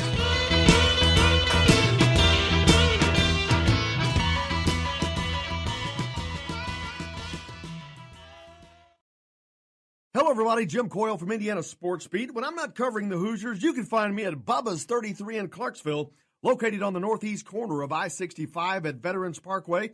Bubba's 33 has hand-tossed pizzas, bold burgers, and ice-cold beer from a select list of local craft brewers. An incredible food selection, all made fresh daily. Whether you're meeting the team for that post-win meal in the family dining area or meeting friends for happy hour to watch the game on one of Bubba's 50 TVs. Bubba's 33 in Clarksville. Pizza, burgers, beer. We all want a winning smile for those championship photos, and that's exactly what you will get at Reynolds Family Dentistry in Sellersburg. Reynolds Family Dentistry has been serving the dental needs of Hoosier families for over 30 years. Let Doctors Roger and Jay Reynolds take care of your family. Just off of I-65 at 809 South Indiana Avenue in Sellersburg. Call 812-246-3368. That's Reynolds Family Dentistry, 812-246-3368. I'm Rain Shaddy, and I'm a Hoosier. As a toddler, you could always find me running around in a cream and crimson onesie and a red IU hat reminiscent of those worn during the world-famous William Tell timeout, shouting, "Go Hoosiers!" Like many other alum, I chose to make Bloomington my home. As a civic and alumni leader, I have become very knowledgeable about our community and would love to share my insights with you as your realtor. Find me on Facebook or call or text me, Ryan Shaddy, with FC Tucker Bloomington Realtors at 765-623-9093. Now that warm weather has arrived, it's time to hit the links, and there's no better place than the Golf Club at Eagle Point in Bloomington. Voted best golf course by the readers of the Bloomington Herald-Times, the Golf Club at Eagle Point is under new ownership, has new fairways and bunkers, and it's open to the public. When the round's over, there's cold beer and a full menu at the Eagle Point Pub and Bistro. Call 812-824-1100 to make a tee time. That's 812-824-1100. The Golf Club at Eagle Point in Bloomington. This is AJ Moye. This is Dan Dockett. Hey, this is Michael Lord, former Indiana basketball player. This is Indiana football coach Tom Allen. This is Jim Coyle with the Indiana Sports Beat. You can always like and follow us on Facebook. Always follow the show rebroadcast on iTunes, Google Play, iHeartRadio, Spotify. TheDailyHoosier.com is a great place to sign up for each and every day. Or, of course, on 97.7 The Ref in Evansville. Bad theater seats, cheap Halloween masks, my apartment, all things with obstructed views. Add to these large trucks and buses. 18-wheelers and large buses have big blind spots, and like my apartment, they don't always have the best view. Bus and truck drivers deal with blind spots around the entire vehicle. Always take care not to ride alongside or too close behind them. Our roads, our safety. Learn more at sharetheroadsafely.gov. Hi, this is AJ Moye, and you're listening to Indiana Sports Beat with Jim Coyle.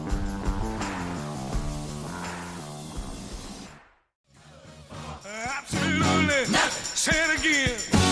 Whoa. Whoa. Welcome back, Indiana Sports Beat. Coyle Leary here on this Monday, February 17th. Been a great show already from the Golf Club at Eagle Point Studios. Don Fischer was with us. Mike Schumann's been with us. Man, there's been so much to talk about. I got a ton of text messages into the show from Ryan in northern Indiana. A lot of apathy within the fan base. I read that one earlier. Sorry about that, Ryan. Ryan from Evansville. Has Archie ever explained why Indiana continues to hedge? Why is Brunk almost at half-court hedging? A lot of talk about this, Todd Leary. A lot of people asking about this. I don't – You want to know why they're asking about it? Because yesterday it gave up on a simple pick and roll. It gave up at least 5 wide-open layups. That's why people are asking about it. And so how can – and I'm not trying to do this, but this is how it's going to come out. How can a coach who makes his bones on being a defensive specialist with this pack line defense, after 3 seasons, we are seeing the same exact problems against – it doesn't even matter who it's against. It doesn't matter if it's against IU, Fort Wayne. They're just – defensively, they're lost. And here we are in February of year 3. Guys are lost. I agree. I mean, I'm with you. I think it's a combination of both things. I think it's a combination of the players are not executing the way that they're supposed to, and I think partially it's the way that they're deciding to defend. You know, this is a philosophy thing. Some coaches choose to go with ball pressure all the time, no matter what, and I think that's kind of Archie Miller's stance on it. And then some coaches choose to protect the paint first and ball pressure is second. And believe me, Coach Knightwood, if you ever had a microphone on him with me my whole career, it was about put more pressure on the ball. But the first thing, my first goal, no matter what, and he said this, was to keep somebody out of the lane. And so if I had to back off of him, I had to back off of him. When you get a guy yesterday like Xavier Simpson, who not only can't shoot from the outside, but pretty much won't shoot from the outside and is definitely not going to beat you from out there, I swear I honestly don't understand why we were ever within 10 feet of him. Like there would have been no hedging because I would have been so far underneath the ball screen it wouldn't even been funny. And so I don't understand it. It's a philosophy difference that I don't get. But I don't understand why Joey Brunk, you can't get him that far away from the basket because he's just simply too slow. If you watched yesterday what Michigan did, they intentionally moved their ball screen closer to the half court so that Joey Brunk had farther to run to get back to his guy. So what you're saying is they made a strategic adjustment. They made it. I don't even know if the coaches had to do that. That's just pretty simple. I mean, as a guard, if I'm coming off of it and I see that this guy is hedging no matter where I am, and he's the only guy that's going to rotate and get back to his man, I mean, I'm going to move him as far away from his guy as I possibly can. Who you got in the Daytona 500 today? I know you're waiting on pins and needles for that race to start at 4:00. I'll take Rick Mears. I was going to – you already answered my next question. I was going to say, can you name one driver in the race? And like, well, nope, he'd already answered that one. Rick Mears has not raced in probably 20 years. And he's an IndyCar driver. And he's an IndyCar driver. I was being somewhat stupid about it. It's fun. Oh, man. Well, it is something fun to do, at least on a Monday. It's a Monday, so you got something to do on Monday. I'm disappointed they didn't run that thing on Monday to start with. It would give you something to watch today. I mean, I don't think there's any Big Ten games today, is there? I don't think so. They've really been stretching those out, man. But now here you got this schedule that's changed where I think most teams are probably playing way frequently as opposed to having those week breaks like Indiana had there a week or so ago. So it's about to pick up, man. But, yeah, I'm looking. Who do we have coming up here for the Big Ten? Well, we got none today. But tomorrow there's some big-time games tomorrow in the Big Ten. All right, let's see. Illinois at Penn State. Oh, wow. Yeah, that's a monster. Illinois – did they get beat on? Did they just? Yes. They just got beat on the road at Rutgers. So another tough road game. Penn State. I think they've lost one game at home this year. Yeah, I mean Penn State is they're playing as well as anybody. They were ranked 13th going into last week, 13th in the country, and they sure did not do anything to take away from that. They had a win at Purdue and beat Northwestern pretty handily. So, they're probably going to be up just based on other teams losing. Actually, let's just go look at that. What other teams in the top 10 lost this weekend? Maybe none. Well, here's Auburn got beat, so that'll move them up. Another game in the Big Ten, but this is the game of the knots, Purdue at Wisconsin. That's a game that's more important to Indiana. For Indiana's result to their season, I mean, that Purdue-Wisconsin game, and quite frankly... You want Purdue to lose that game, I'm assuming. I don't know. I mean, I think Indiana needs to finish above Wisconsin, too. Well, but they definitely have to finish above Purdue. They definitely have to finish above Purdue. But they're not, and they're not right now. So I'll tell you why you don't want Purdue to win that game if you're an Indiana fan, is because that would be, from a net ranking perspective, a road win would be gigantic and bump Purdue way up in the net rankings, and you don't want them to separate themselves too much from Indiana. I mean, they already are, but you don't want them to get way up there in the net ranking.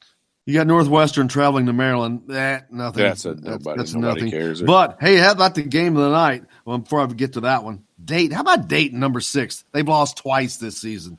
They're rolling. I'm looking forward to watching that's because they have the best player in the country. Obi Toppin. He is legit. If he's not the number 1 pick, then I truly don't know anything about the NBA. My favorite clip of the year, it came from the opening of the season in November when they were playing. I think it was in Maui.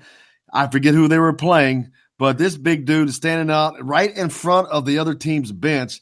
He bombs a 3, and while it's in midair, he turns around and does a Larry Bird. And somebody must have been saying something on the bench because you can see him going, "How you like me now?" as it's splashing through the net.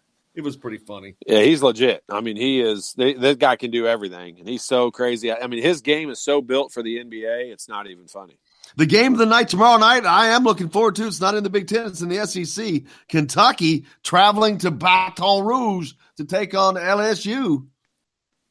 That ought to be fun. Number 12, Kentucky. Number 25, LSU. We'll see how that one turns out. And who do you root for, the Cheaters or the Cheaters? I'm going to root for the Cheaters. The Cheaters? Yeah, I think the Cheaters will win that one. I'm going to root for the new Cheaters. LSU. Yeah, you know what's funny? Like, we may never get him back on the show again, but ever since we had Christian Watford on the show, I'm not sure LSU's won a game. He was bragging about them being, I think, maybe undefeated in the league. I believe I heard him saying something like that. Well, but not going to continue. I mean, we knew that. We knew that wouldn't continue. I know we knew it wouldn't continue, but I didn't know that they would. No, I'm sorry. They won a game against Missouri, but they lost at Vanderbilt right after, I think, the day we talked to him. They lost at Vanderbilt. They lost to Auburn. They lost to Alabama. They squeezed in barely a win over Missouri in the middle of all that. But yeah, they're terrible. They're not any good. San Diego State. 26-0. Are they for real? I mean, if you're an Indiana fan, I mean, don't we all root for, we're like the Miami Dolphins in the NFL? Like, we all root for no one to ever break that record. And I will probably tell you, I think they're going to get to the NCAA tournament undefeated. Oh, of course. And that's a scary thought. Well, but here's the thing. They're not playing. Now, what if they would go undefeated? That would just suck to have a record besmirched by Indiana by playing through the Big Ten, which then was still a badass conference because they ended up playing – well, that was in 76. They didn't play Michigan. But it was just I don't see – it's not going to happen. There's no way. Yeah, I mean – that would suck. I wouldn't say there's no way, I don't think, because of the NCAA tournament and the way it's set up. I mean, they'll easily win their first game, I'm sure, because they're gonna squeak into a number 1 seed. Yeah, but, they are. I mean, the only teams that have a chance of beating them are like Utah State, and Utah State shoots the ball well enough they could get hot and beat them.